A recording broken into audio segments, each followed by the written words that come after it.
હાલે આઈપીએલનો ક્રેઝ ચરમસીમાએ છે ત્યારે આઈપીએલની જેમ જ કચ્છના ક્રિકેટ રમતા યુવાનોને રોમાંચ પૂરો પાડી શકાય તે માટે મોર્નિંગ ક્રિકેટ ગ્રુપ દ્વારા મોર્નિંગ પ્રીમિયર લીગનું આયોજન હાથ ધરવામાં આવ્યું હતું, જેમાં આજે ફાઇનલ મેચ ચેલેન્જર અને વોરિયર્સ ટીમ વચ્ચે ખેલાઈ હતી, જેમાં ચેલેન્જર ટીમનો વિજય થયો હતો।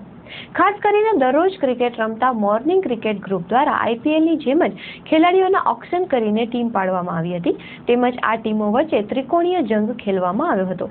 ખાસ કરીને આ પ્રકારના નવતર આયોજનથી ખેલાડીઓનો જુસ્સો વધ્યો હતો। સાથે સાથે આંતરરાષ્ટ્રીય કક્ષાની રીતે રમાયેલી ટુર્નામેન્ટથી એક નવો અનુભવ પણ મોર્નિંગ ક્રિકેટ ગ્રુપના સદસ્યોને થયો હતો, જે આઈપીએલ કચ્છ જેવા વિસ્તારોમાં પણ કેટલી લોકપ્રિય છે તે દર્શાવી જાય છે। આજે સવારે એમપીએલની રમાયેલી ફાઇનલ મેચમાં ચેલેન્જર અને વોરિયર્સ ટીમો વચ્ચે રસપ્રદ જંગ ખેલાયો હતો, જેમાં અંતે ચેલેન્જર ટીમનો વિજય થયો હતો। ચેલેન્જર ટીમ વતી ટીમના કપ્તાન સતીશ દાવડાએ ટ્રોફી સંભાળી હતી, જે મોર્નિંગ ગ્રુપના સદસ્યો નરેશભાઈ રાઠી, નિલેશભાઈ ગણાત્રા, ડોક્ટર અભિનવ કોટક, બિરજુ શાહ, લક્કી સોની, હિતેશ સોની, હર્ષદ ઠક્કર, સંજય દેસાઈ, પ્રિતેશ ઠક્કર સહિતના સદસ્યો દ્વારા આપવામાં આવી હતી। આયોજન સંજય ઉપાધ્યાય, જય સોલંકી, હરદેવસિંહ જાડેજા, જતન સતાપરિયા, જયેશ ડુડિયા, રાઘવ ભટ્ટ સહિતના સદસ્યોએ સંભાળ્યું હતું। ખાસ કરીને આ પ્રકારે રમાયેલી ટુર્નામેન્ટે ક્રિકેટ પ્રેમીઓમાં નવું જોમ અને જુસ્સો પૂરો પાડ્યો હતો। આજે આ ટુર્નામેન્ટમાં વિવિધ શુભેચ્છકો દ્વારા ઇનામો આપવામાં આવ્યા હતા, જેમાં મેન ઓફ ધ સિરીઝ તરીકે નિમિષ ભટ્ટને મોબાઈલ ફોન, અલ્કાટેલના જીગર મહેતા અને રીતેશ શેઠ દ્વારા આપવામાં આવ્યો હતો, જ્યારે ટ્રોફીના સ્પોન્સર તરીકે લકી સોની રહ્યા હતા। મોર્નિંગ ક્રિકેટ ગ્રુપના સદસ્યોએ આ આયોજન અંગે ચંચળ ન્યૂઝ સાથે વાત કરી હતી।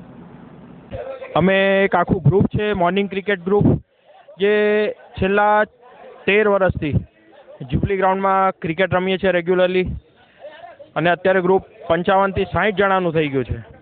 તો અમે વિચાર્યું કે કંઈક નવું કરીએ કે જેનાથી છોકરાઓને મજા આવે, જે જૂના અમારા મેમ્બર્સ છે એ બધા ઇન્વોલ્વ થઈ શકે। તો અમે એક એમપીએલ ટાઈપની ટુર્નામેન્ટનું આયોજન કર્યું, જેમાં સારા ખેલાડીઓના ગ્રુપિંગ કર્યા, એના ઓક્શન કર્યા, ને 3 ટીમ પાડી, 3 ટીમ વચ્ચે પછી મેચો રમાડી, અને એમાંથી પછી ફાઇનલ જે જીત્યું, આજે ફાઇનલ હતી એ મેચની। દરેક ટીમમાં 17 જણા હતા। ખૂબ સારું આયોજન થયું। છોકરાઓને પોતાના ઉપર પ્રેશર ને કેવી રીતે રમવાનું, કેવી રીતે રમાય, સારી ફિલ્ડિંગ, બોલિંગ, એ રીતે આયોજન કર્યું કે છોકરાઓને મજા આવે। અમારા જૂના જે ખેલાડીઓ છે એ બધાય સાથે ઇન્વોલ્વ થયા હતા, એ લોકોને ખૂબ મજા આવી, ને આજે એનું સમાપન હતું।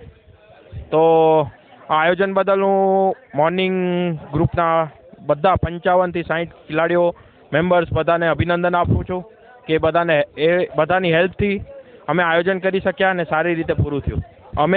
એમાં એવું થયું કે અમારો ગ્રુપ છે એમાં ઘણા લોકો છે જે લોકોએ આ આયોજન માટે અમને ફાઇનાન્શિયલ હેલ્પ કરી। અમે એ રીતે સારા ખેલાડીઓને પ્રોત્સાહન કર્યા, સારા ફિલ્ડર છે, સારા કેચ પકડ્યા, બેટ્સમેન, બોલર, સારી ઇનિંગ, સારી bowling spells, man of the series, એ બધાને ઇનામો આપ્યા, બેટ આપ્યા ટીમોને, ને એ રીતે બધાનું પ્રોત્સાહન વધાર્યું છે। આટલી મેચ હતી એમાં અમે ઓછામાં ઓછા 15 ઇનામ આપ્યા, 10 મેચ હતી એના, કે જેથી મેક્સિમમ બધા અલગ અલગ છોકરાઓને પ્રોત્સાહન મળે અને બધાને મજા આવે। આ વખતનું આયોજન એટલું સારું થયું છે, તો આજે જેટલા પણ હાજર અમારા મહેમાન હતા, બધા અમારા મેમ્બર્સ હતા, બધાએ બહુ સારી રીતે અમને સપોર્ટ કર્યો, અને એમણે અમને અત્યારે જ ખાતરી આપી દીધી કે હવે નેક્સ્ટ યર દર વર્ષે આ આયોજન કરવાનું, અને એના લીધે કરીને અમે આ વખત ટ્રોફી એ રનિંગ ટ્રોફી રાખી છે કે આ વર્ષે જે કેપ્ટન જીતે છે એ ટ્રોફી આવતા વર્ષે જે જીતશે એને ટ્રાન્સફર થઈ જશે।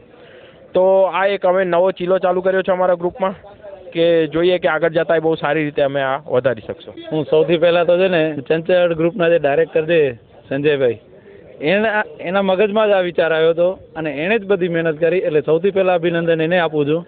અને વિનિંગ ટીમના કેપ્ટન તરીકે હું એટલો આનંદ અનુભવું છું કે વ્યક્ત કરી શકું એવી હાલત નથી। અમારી ટીમના વધારે પડતા યંગસ્ટર્સ હતા, એટલે અમારી ટીમ બહુ સારી બની હતી, ફિલ્ડિંગ, બોલિંગ, બેટિંગ બધીની રીતે, એટલે ખૂબ જ એન્જોય કરી। અને આ ટુર્નામેન્ટનો ખાસ મહત્ત્વનો પાસો જોઈએ તો એ હતો કે એમાં એજેડ બી હતા, યંગસ્ટર બી હતા, અને પ્લેયર બી 18 હતા, છતાં બી બધાને બેટિંગ, બોલિંગ, ફિલ્ડિંગ બધાએ એન્જોય કરી, અને એનો મેઇન પ્લસ પોઈન્ટ હતો।